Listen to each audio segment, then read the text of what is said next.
የተወደዳችሁ የኢትዮ ፎረም ቤተሰቦች እንደምን ቆያችሁ? ለአሁኑ ያሰባሰብናቸውን መረጃዎች ከዚህ እንደሚከተለው ወደ እናንተ ማድረስ ጀመርን። ዋና ዋናዎቹን በቅድሚያም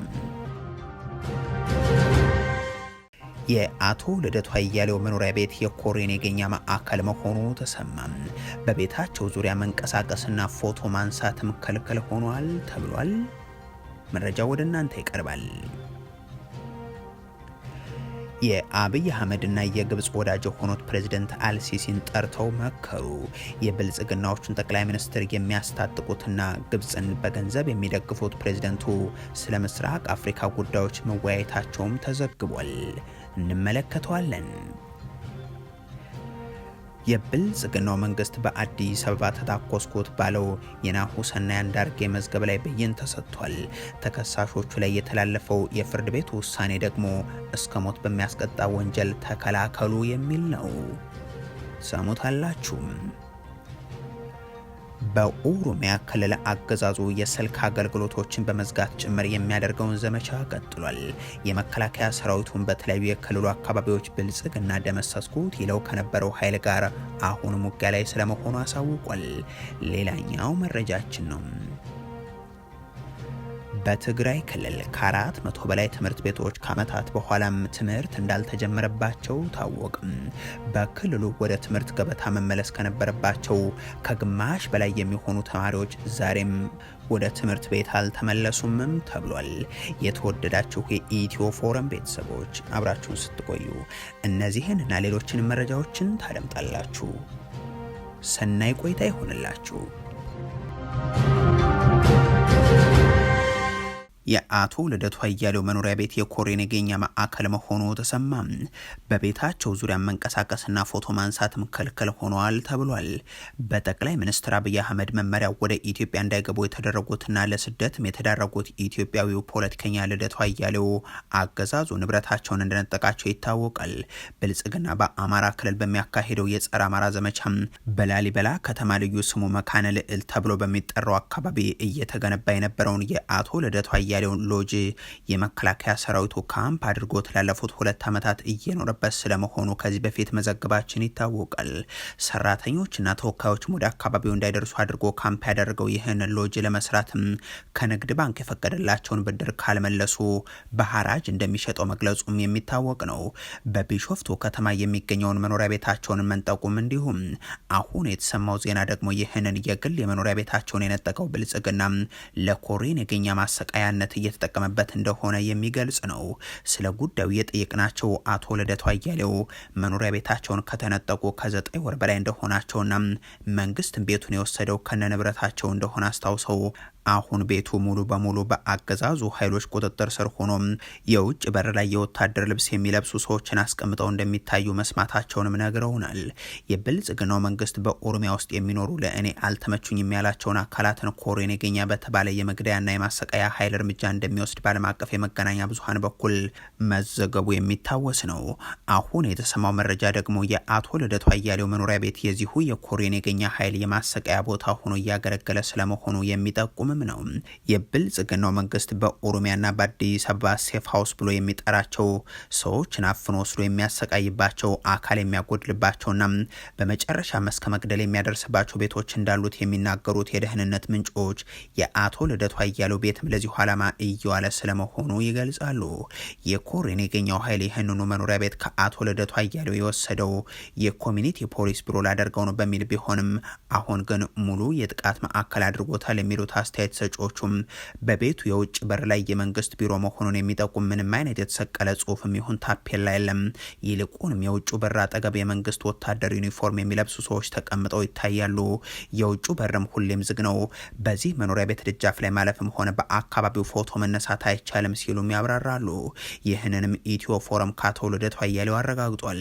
የብልጽግናው አገዛዝ ሴፍ ሃውሶች የሚላቸው የማሰቃያና የመግደያ ቦታዎቹ ሰዎችን ሰውሮ የሚያቆይባቸውና የሚቀጣ የሚያጠቃባቸው ብሎም የሚገድልባቸው ሲሆኑም የዚህን ጥቃት ሰለባ እንደሆኑ የወሰነባቸው ሰዎች በጸጥታ ኃይሎች ሲይዛቸው አይናቸውን ሸፍኑና እጃቸውንም ወደ ኋላ አስሮ ከወሰደ በኋላ በእነዚሁ ቦታዎች የማሰቃየት ወይንም ደግሞ የቶርቸር ተግባራትን ይፈጽማል። የአቶ ልደቱ አያሌው መኖሪያ ቤትንም ከመቼ ጀምሮ እንደሆነም ግልጽ ባይሆንም በአሁኑ ወቅት ግን እንዲህ ያለውን ተግባር እየፈጸመበት ሲሆን በሆረ ሀርሰዲ ወረዳም ቢርቢርሳ ተብሎ በሚጠራው አካባቢ መድኃኔዓለም ቤተክርስቲያን አጠገብ የሚገኘው የቤት ቁጥር 3626 የሆነው የአቶ ልደቱ አያሌው የግል ቤት የኦህዴድ ብልጽግና የግድያ መዋቅር የሆነው ኮሬ ነገኛ እየተገለገለበት ስለመሆኑም ተገልጿል። የአገዛዙ ሹሞች የአቶ ልደቱ አያሌውን መኖሪያ ቤት ከነሙሉ እቃው ሲወስዱ ግቢውን ሲጠብቅ ያገኙትን ግለሰብንም በቁጥጥር ስር ውለው ለ3 ወራት ማስረውት እንደነበር የነገሩን ፖለቲከኛው 60 ሺህ ብር አስከፍለው ከ90 ቀናት በኋላ እንደለቀቁትም ገልጸውልናል።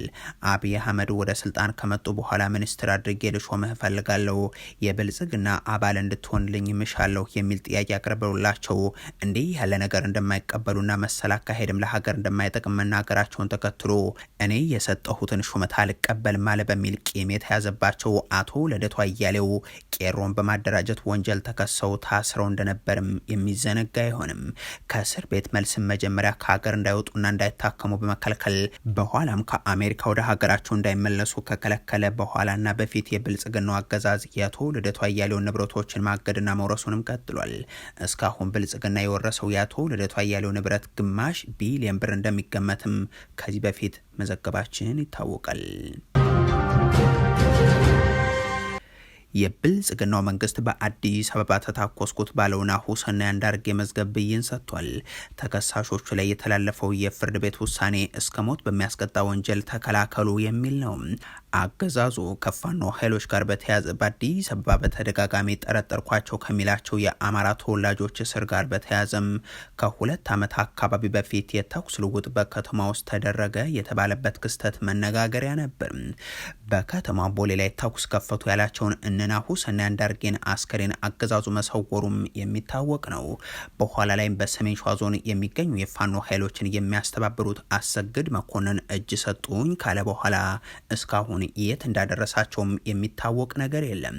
የሆኖ ሆኖ አዲስ አበባ ውስጥ ሽብር ለመፍጠር ተንቀሳቅሷል የተባሉ 10 ተከሳሾችን እስከ ሞት ሊያስቀጣ በሚችል የህግ አንቀጽ እንዲከላከሉ ፍርድ ቤት ብይን ስለመስጠቱ ተዘግቧል። የፌዴራሉ ከፍተኛ ፍርድ ቤት ልደታ ምድብ ችሎት ሚያዝያ 2016 ከናሁሰናይ አንዳርጌ ጋር በመሆን በአዲስ አበባ የሽብር ወንጀል ሊፈጽሙ ነበር በሚል 10 ግለሰቦች ላይ ብይን ስለመስጠቱም መረጃዎች ያመለክታሉ። ፍርድ ቤቱ አቃቢ ህግ ክሱን በምስክርና በማስረጃ በማረጋገጡ ልትከላከሉ ይገባልም ብሏል። ድርጊቱ ተፈጸመ ከተባለ ከ2 ዓመት በኋላ ሰለሞን ፍቃዴ፣ አሸናፊ የሆነው ገብረ ማርያም ሰጠኝ፣ አማኑኤል ያለውና በአጠቃላይም 10 ተከሳሾች የአቃቢ ህግን ምስክርና ማስረጃ በበቂ ሁኔታ መከላከል ካልቻሉ የእድሜ ልክ ከዛም ከፍ ሲል የሞት ቅጣት ሊጠብቃቸው እንደሚችልም የፍርድ ቤቱ ትዕዛዝ ያሳያል። ተከሳሾቹ ለ2 ዓመታት ያክል ዋስትና መብትን ተከልክለው በቂሊንጦ ማረሚያ ቤት እንደሚገኙ መረጃዎች ያሳያሉ። ድርጊቱ ተፈጸመ በተባለበት ወቅትም በርካታ የአዲስ አበባ ነዋሪዎች በተለይም ወጣቶች በጸጥታ ግብረ ኃይል ታፍሰው በአዲስ አበባና በፌደራል ፖሊስ ኮሚሽን እስር ቤቶች ለወራት ያክል ታስረው መቆየታቸው ይታወቃል። ከሰሞኑ በነ ወንዶሰን አሰፋ መዝገብ ጉዳያቸው እየታዩ ያሉ 15 ተከሳሾችም የቀረበባቸውን የሽብር ክስ በማስረጃ እንዲከላከሉ ስለመወሰኑ መዘገቡ የሚታወስ ነው። ከነዚህ ሰዎች መካከል ደግሞ ለብልጽግና እጅ የሰጡት ኮሎኔል ፋንታው ሞሀባው አንዱ እንደሆኑ መገለጹም አይዘነጋም። የአብይ አህመድና የግብጽ ወዳጅ የሆኑት ፕሬዝዳንት አልሲሲን ጠርተው መከሩም። የብልጽግናዎቹን ጠቅላይ ሚኒስትር የሚያስታጥቁትና ግብጽን በገንዘብ የሚደግፉት ፕሬዝዳንቱ ስለ ምስራቅ አፍሪካ መወያየታቸውንም የመገናኛ ብዙሃን ዘግቧል። የአዲስ አበባም ይሁን የካይሮ መንግስታት እኩል ወዳጅ አድርገዋቸው የቀጠሉትና ባለፉት ዓመታት ረብጣ ዶላርን በማፍሰስ ሁለቱም አካላትን በመደገፍ የሚታወቁት የተባበሩት አረብ ኤሚሬቶች ፕሬዝዳንት በአልሲሲ ዘመነ መንግስት $7 ቢሊዮን የሚገመት ሀብትን በግብጽ እንዳፈሰሱ ይነገራል። አንዱን ለልማት ሌላኛውን ለጥፋት የሚገለገሉት ፕሬዚደንት መሐመድ ቢን ዛይድ በኢትዮጵያ ውስጥ የሰጡትን ገንዘብ ምን ያክል እንደሆነ ግን በግልጽ አይታወቅም። በግብጽ የሚፈሰው ሀብት ለሀገሪቱ ልማትና ኢንቨስትመንት የሚያገለግል ለህዝብ እድገትና ስራ እድል መፍጠሪያ የሚሆን ሲሆን በኢትዮጵያ ግን ለመግደያ የሚሆን ጦር መሳሪያና ለጠቅላይ ሚኒስትሩና ቤተሰቦቻቸው እንደዚሁም ለጀነራሎቻቸው ምቾት የሚውል ገንዘብ እንደሆነ ሲነገርም ይሰማል። የግብፁ ፕሬዚደንት አብዱል ፈታህ አልሲሲ ምንም እንኳን ረብጣ ዶላር እየተከፈላቸው የኢሚሬቶች ወዳጅ ቢሆኑም ከቅርብ ጊዜያት ወዲህ ግን አቡዳቢ የምትከተለው ፖሊሲ የልዩነት ምንጭ እንደሆነ ፍንጭ ሲሰጡ ነበር። በቅርቡ በካይሮ በተካሄደ አንድ ስነ ስርዓት ላይም ስም ሳይጠቅሱ የኢሚሬቶችንም ስም ሳያነሱ የሀገሪቱን ግብር በመዘርዘር ሲወቅሱ ተደምጠው ነበር። በአካባቢያችን መንግስታትን የሚያፈርስ አንድ ሀገር አለም፣ ሌሎች ሀገሮችን በማፍረስ የሚደረገው እንቅስቃሴም የእኛን ብሔራዊ ደህንነት ያናጋል ያሉት አልሲሲ እንዲህ ያለውን ድርጊት ሀገራቸው ዝም ብላ እንደማታይ ሲናገሩም ተሰምቷል።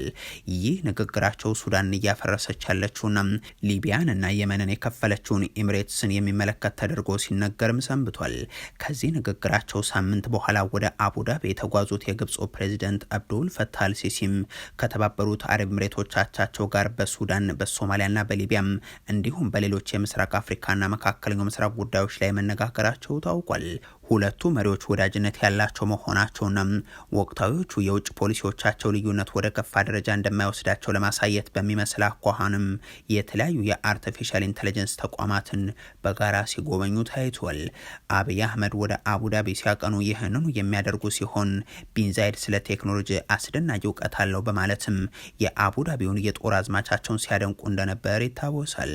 የተባበሩት አረብ ኤሚሬቶች ሃይማኖታዊና ታሪካዊ ምክንያት ያለውን የግብፅን ግንኙነት ለማሻከር ረብጣ ዶላር በልማት ስራዎቿ ላይ ኢንቨስት ስታደርግ በሌሎች ሀገራት ላይ ግን በማፍረስና የጦር አበጋዞችን በማበረታታት ላይ ታተኩራለች።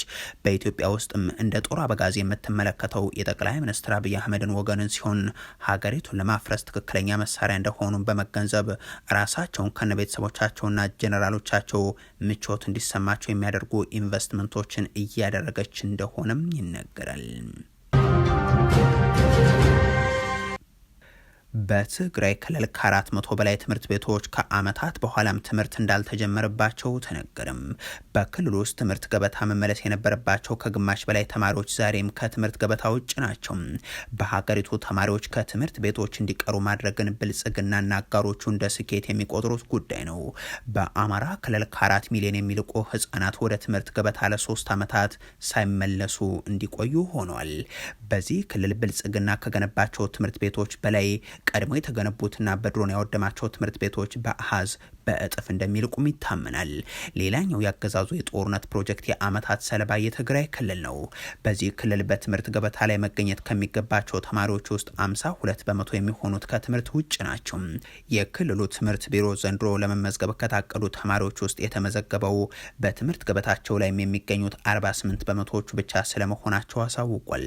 በዚህ ክልል 2.6 ሚሊዮን ተማሪዎችን ለመመዝገብ እቅድ ተይዞ የተሰራ ቢሆንም አሁን ላይ እየተማሩ ያሉት ግን 1.2 ሚሊዮን አካባቢ ተማሪዎች እንደሆኑም የክልሉ ምክትል የትምህርት ቢሮ ኃላፊ አስረድተዋል።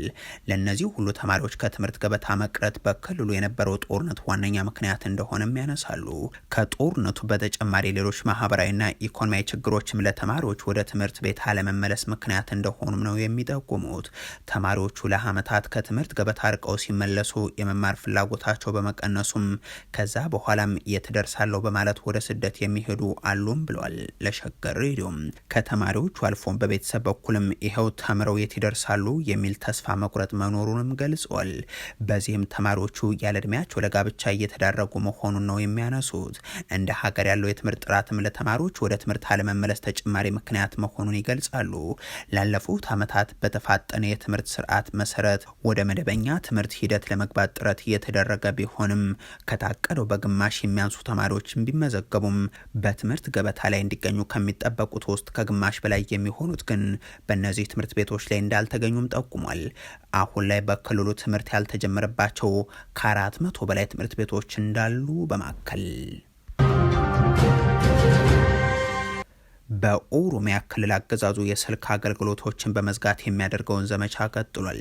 የመከላከያ ሰራዊቱ ደግሞ በተለያዩ የክልሉ አካባቢዎች ብልጽግና ደመሰስኩት ይለው ከነበረው ኃይል ጋር ውጊያ ማከናወኑን አሳውቋል። ከሰሞኑ በኦሮሚያ ክልል ሰሜን ሸዋ ዞን በርካታ ወረዳዎች መደበኛ የስልክ ጥሪና የኢንተርኔት አገልግሎት መቋረጡ መገለጹ የሚታወስ ነው።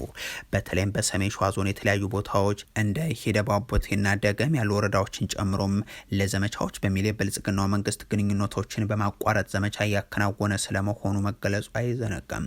ይህ ኔትወርክን ዘግቶ ዘመቻ የሚያከናውንባቸው አካባቢዎች በክልሉ ወደ ምዕራብ ሸዋ ዞን ጭምር የተስፋፉ ስለመሆናቸው ታውቋል። አዳ አበርጋ፣ ሚታሮቢና አቡደግ እንደበረቱን ጨምሮም አገዛዙ ከ4 ኪሎ የስልጣኑ አደጋ እንደሆኑ በሚያስባቸው አካባቢዎች ላይ ይህንኑ እያከናወነ ስለመሆኑ መረጃዎች ያሳያሉ። የመከላከያ ሰራዊቱን በእነዚህ ቀጠናዎች ላይ ተደመሰሰ ብሎት ከነበረው ኃይል ጋር አሁንም ውጊያ ላይ ስለመሆኑ አሳውቋል። ከአንድ ዓመት ተኩል በፊት አካባቢም ሽብርተኛ የሚለውን የኦሮሞ ነጻነት ሰራዊትን ለማጥፋት የ2 ወራት ጊዜ ብቻ ስጡኝ በሚል ብልጽግና ጠይቆ እንደነበር የሚታወስ ነው። ከዛ ሁሉ ጊዜ በኋላም ግን ዛሬም ውጊያ ላይ ነኝ ይላል። የምዕራብ እዝና የማዕከላዊ እዝን በማሰማራት በምዕራብ ሸዋና ደቡብ ምዕራብ ሸዋ ዞን የተለያዩ ቦታዎች ላይ ጥቃቶችን ከፈትኩ ሲልም ይገልጻል። በደቡብ ምዕራብ ሸዋ ዞን ቀርሳና ቶሌ ወረዳም እንዲሁም በምዕራብ ሸዋ ዞን አቡነ ግንደበረት ወረዳ የተለያዩ ስፍራዎች ላይ ነው ውጊያዎችን አከናወኑ ሲል የሚገልጸው። የህዳሴው ግድብ በሚገኝበት ቤንሻንጉል ጉሙዝ ክልል ጉባ ወረዳም ውጊያ ስለመከናወኑ ይጠቅሳል። የመከላከያ ሰራዊቱ የብልጽግናው መንግስት በኦሮሚያ ክልል ጥቂት ከማይባሉ የተለያዩ ስፍራዎች ላይ ሰራዊቱን እያስወጣም በተለይም በአማራ ክልል በኩል ወደ ትግራይ አቅጣጫ እያጓጓዘ ስለመሆኑ መዘገባችን አይዘነጋም። የተወደዳችሁ የኢትዮ ፎረም ቤተሰቦች ለአሁን ያሰባሰብናቸው መረጃዎች ይህንን ይመስሉ ነበር። አበቃን። ቸር ያሰማን።